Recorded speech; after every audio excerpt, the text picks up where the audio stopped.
നമസ്കാരം, ഭാരത് ലൈവിലേക്ക് സ്വാഗതം. BJP തെരഞ്ഞെടുപ്പ് രംഗത്ത് ബഹുദൂരം മുന്നേറിക്കൊണ്ടിരിക്കുകയാണ്.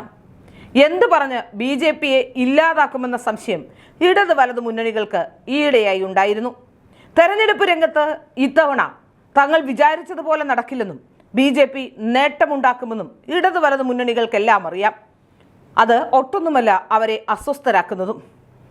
ഇപ്പോൾ വന്നിരിക്കുന്ന FCRI നിയമ ഭേദഗതി ചൂണ്ടിക്കാട്ടി ക്രിസ്ത്യൻ മതവിഭാഗങ്ങളെ വീണ്ടും ആശങ്കയിലാഴ്ത്താനുള്ള ഒരു നീക്കമാണ് ഇടത് വലതു മുന്നണികൾ നടത്തുന്നത്.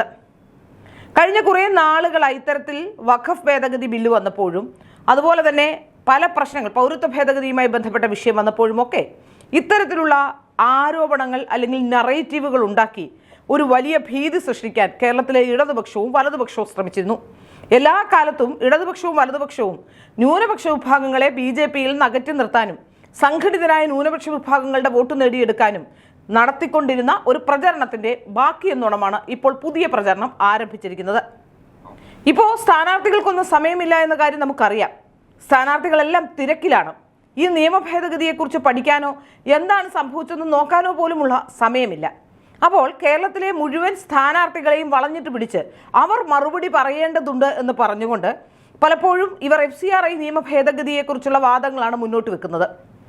ക്രിസ്തീയ സമൂഹത്തിന് എന്തെങ്കിലും ആശങ്കകളുണ്ടെങ്കിൽ, കാരണം ക്രിസ്തീയ സഭകൾക്കും അതുപോലെ തന്നെയുള്ള സ്ഥാപനങ്ങൾ ഏറ്റവും കൂടുതലുള്ളത് FCRI നിക്ഷേപം സ്വീകരിക്കുന്ന സ്ഥാപനങ്ങൾ കൂടുതലുള്ളവർക്കാണ്. അതുകൊണ്ട് തന്നെ ഏതെങ്കിലും തരത്തിലുള്ള ആശങ്കയുണ്ടെങ്കിൽ ആശങ്ക പരിഹരിച്ചുകൊണ്ട് മാത്രമേ മുന്നോട്ട് പോവുകയുള്ളൂ എന്ന് അമിത്ഷാ അറിയിച്ചതായി ഷോൺ ജോർജും പറയുന്നുണ്ട്. ഇത് സത്യത്തിൽ വിദേശ നിക്ഷേപം കേരളത്തിലേക്ക് വരുന്നതും വിദേശ ഫണ്ടിന്റെ ഒഴുക്ക്, ആ ഒഴുക്ക് പല രീതിയിൽ രാജ്യദ്രോഹ പ്രവർത്തനങ്ങൾക്കും മറ്റും പണമെത്തുന്ന ചില സംഘടനകളെങ്കിലുമുണ്ട്. അവരെ മാത്രം നിയന്ത്രിക്കാൻ ഉദ്ദേശിച്ചുകൊണ്ടുള്ളതാണ്. ക്രിസ്തീയ സഭകളുടെ നമുക്കറിയാം, സാധാരണഗതിയിലുള്ള സ്ഥാപനങ്ങളും ട്രസ്റ്റുകളുമൊക്കെ വളരെ കൃത്യമായ അക്കൗണ്ട് മെയിൻറ്റെയിൻ ചെയ്യുന്നവരാണ്. അവർക്ക് അത്തരത്തിലുള്ള പ്രശ്നങ്ങൾ ഉണ്ടാകാനുള്ള സാധ്യത കുറവാണ്. അപ്പോൾ BJPയുടെ സ്ഥാനാർത്ഥികളല്ല, BJPയുടെ അഭിപ്രായം പറയേണ്ടത് പല സ്ഥലങ്ങളിലും മത്സരിക്കുന്ന സ്ഥാനാർത്ഥികളല്ല, മറിച്ച് BJPയുടെ സംസ്ഥാന നേതൃത്വമാണ്. ഈ വിഷയത്തിലുള്ള വിവരങ്ങൾ വിശദീകരിച്ചുകൊണ്ട് ഷോൺ ജോർജ് ഒരു വീഡിയോ ഇന്നലെ തന്നെ പുറത്തുവിട്ടിട്ടുണ്ട്. ആ വീഡിയോ കേരളത്തിലെ മുഴുവൻ സ്ഥാനാർത്ഥികളും അല്പസമയമെങ്കിലും എടുത്ത് കാണണം എന്നാണ് എനിക്ക് പറയാനുള്ളത്. ഇല്ലെങ്കിൽ നിങ്ങളെ കുഴിയിൽ അകപ്പെടുത്താൻ അല്ലെങ്കിൽ നിങ്ങളുടെ വോട്ട് ബാങ്ക് ഇല്ലാതാക്കാൻ എല്ലാ ശ്രമവും എല്ലാ മാധ്യമങ്ങളും നടത്തും. ഇതാ ഈ വരുന്ന വീഡിയോ നിങ്ങൾ ഒന്ന് കാണുക. FCRI നിയമ ഭേദഗതി സംബന്ധിച്ച് വലിയ രീതിയിലുള്ള ആശങ്കകൾ പടർത്തുന്ന വാർത്തയാണ് മാധ്യമങ്ങളിലൂടെയും അല്ലാതെയും പുറത്തു വരുന്നത്. ഭാരതീയ ജനതാ പാർട്ടി ഈ വിഷയത്തിൽ കൃത്യമായ ഇടപെടൽ നടത്തിയിട്ടുണ്ട്. ഭാരതീയ ജനതാ പാർട്ടിക്ക് ഈ വിഷയത്തെക്കുറിച്ച് കൃത്യമായ കാഴ്ചപ്പാടുണ്ട്. വിദേശത്തു നിന്നും ഇവിടുത്തെ NGOകൾ കൈപ്പറ്റുന്ന പണത്തെ സംബന്ധിച്ച് കൃത്യമായ നിയന്ത്രണം ആവശ്യമാണ് എന്നതുകൊണ്ട് മാത്രമാണ് ഇത്തരത്തിലുള്ള ഭേദഗതി ആവശ്യമായി വരുന്നത്. ക്രൈസ്തവ മതസ്ഥാപനങ്ങളെ ഇത് ബാധിക്കുമെന്നുള്ള പ്രചരണം വരുന്നു. ക്രൈസ്തവ മതസ്ഥാപനങ്ങളെല്ലാം നിയമപരമായി പ്രവർത്തിക്കുന്ന സ്ഥാപനങ്ങളാണ്. അതുകൊണ്ട് തന്നെ ഇത്തരം ആകുലതകൾക്ക് ഒരു പ്രസക്തിയില്ല.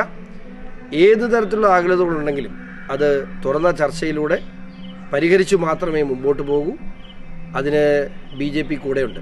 ആ കാര്യത്തിൽ ആർക്കും ഒരു സംശയം വേണ്ട.